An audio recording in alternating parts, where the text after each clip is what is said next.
Today, we're laying out a complete, highly effective blueprint for reshaping your health, burning off stubborn fat, and most importantly, protecting your joints once you've crossed that fantastic milestone of turning 50. If you're busy and just trying to figure out how to optimize your health without spending endless hours in the gym or, absolutely destroying your knees, you are in exactly the right place. We're going to look at hard data and some really proven methods to empower you to work smarter, not harder. Okay, let's dive into this with a comparison that might just change how you look at your next drive-through visit.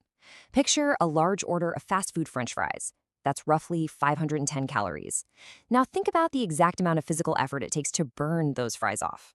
We're talking about one solid, exhausting hour of continuous jogging. Yeah, kind of makes that salty snack seem a little less appealing, right? It just goes to show why trying to exercise your way out of poor nutritional choices is a massive uphill battle, especially when our time and energy are completely at a premium. And really, that brings us to this fundamental truth from the FitFather Project. You literally cannot out-exercise a bad diet. Getting healthy over 50 requires a much smarter, more strategic approach. It's definitely not about punishing your body with endless miles on the pavement. It's about synergy. It's about combining intelligent, joint-friendly movement with the right fuel and, as we're going to see, the right recovery. So here's our roadmap for today. We'll cover fitness realities after 50, joint-friendly fat burning, essential strength and mobility, the perfect plate method, and finally, sleep, stress, and brain. Okay, part 1. Fitness realities after 50. Let's completely dismantle the absolute biggest fitness myth out there, which is spot reduction. We have all seen those late-night infomercials promising a flat stomach if you just do like 1,000 crunches a day. Well, the reality? Targeted ab exercises are actually great for building your core muscles, but they do practically nothing to melt the layer of fat resting right on top of them. To actually lose the belly, you have to engage in full-body cardio that drops your overall body fat percentage. Basically, your body decides where it pulls the fat from, not the exercise. So, the crucial point here is understanding exactly what we are trying to burn. We aren't just talking about the soft fat directly under the skin. We are targeting visceral fat. This is kind of the invisible threat. It's a really dangerous type of belly fat that actually surrounds your internal organs and significantly increases your risk for things like heart disease, type 2 diabetes, and stroke. But hey, here is the incredibly hopeful news. The data shows visceral fat is actually the quickest type of fat to burn off when you apply consistent cardio and smart nutrition. Moving right along to part 2, joint-friendly fat burning.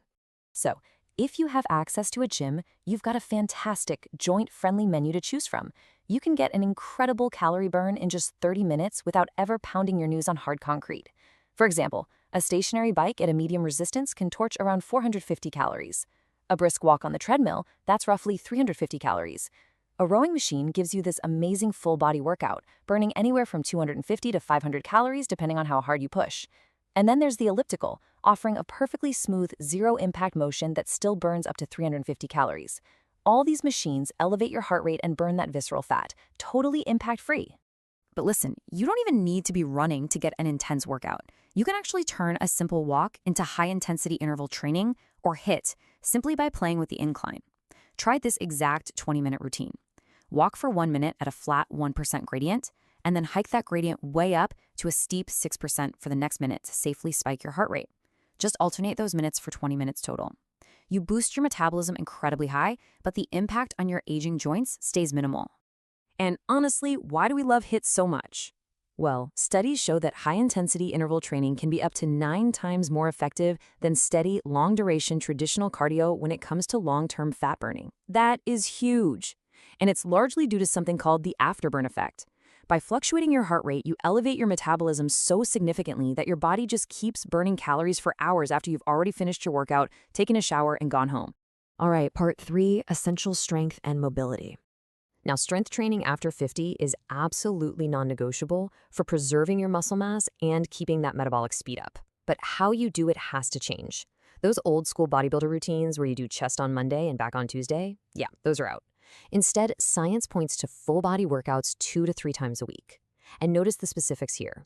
Use dumbbells instead of heavy barbells to really protect your shoulders through a natural range of motion. When you're doing squats, stop at a 90-degree angle to save your knees. Keep a nice natural curve in your back during deadlifts. And definitely don't forget to incorporate bodyweight staples like push-ups and rows to round out that whole full body engagement.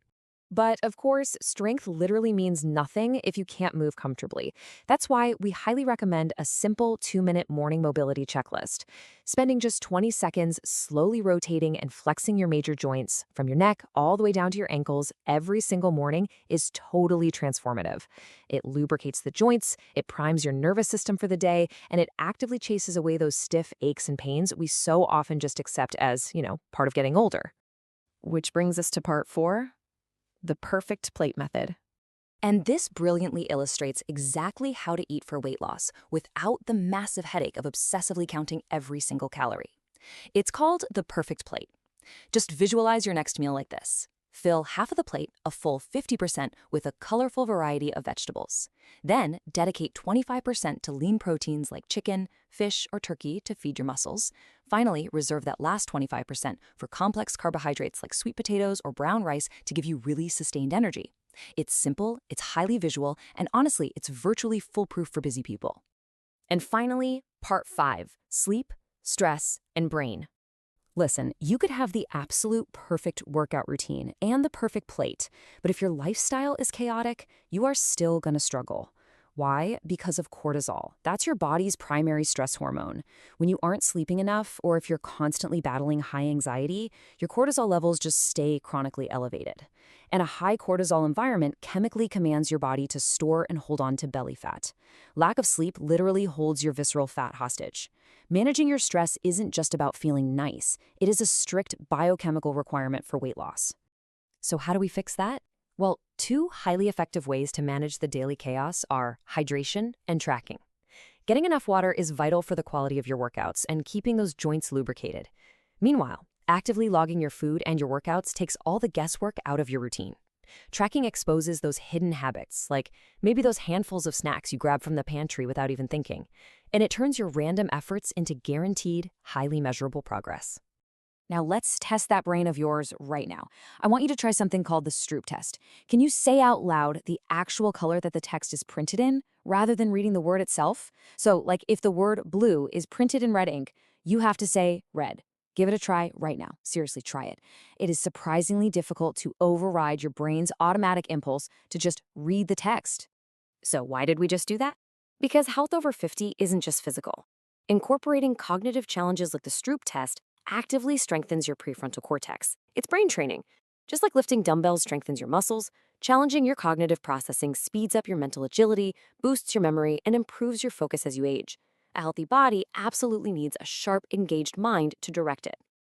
We have covered so much ground today, from dodging the calorie trap of fast food to mastering low-impact HIIT, optimizing your plate, and even training your brain. But none of this data matters without action.